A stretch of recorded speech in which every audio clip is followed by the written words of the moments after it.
Bonjour, ici Cuisinissime. Si vous ne vous êtes pas encore abonné à la chaîne, faites-le dès maintenant. Aioli provençal. Origine et identité. L'aioli est à la fois une sauce et un plat.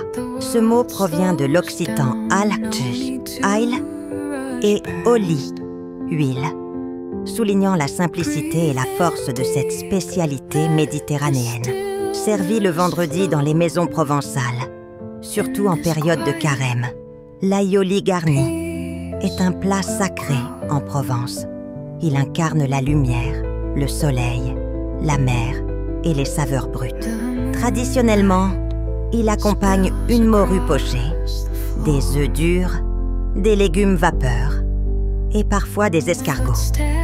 Chaque bouchée est nappée de cette émulsion puissante à base d'ail. Ingrédients pour la garniture: 400 g de morue dessalée, 4 œufs durs, 4 carottes, 2 pommes de terre, 2 courgettes, un bouquet de choux-fleurs, haricots verts. Pour l'aioli, 4 à 6 gousses d'ail, une jaune d'œuf, 25 ml d'huile d'olive, 1 cuillère à café de jus de citron.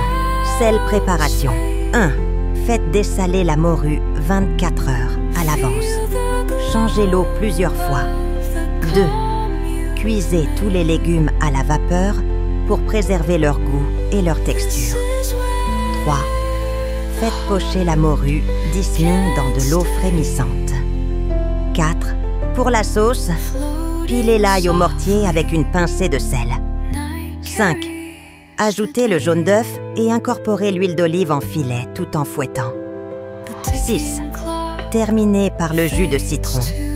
La sauce doit être ferme et homogène. Culture et ambiance.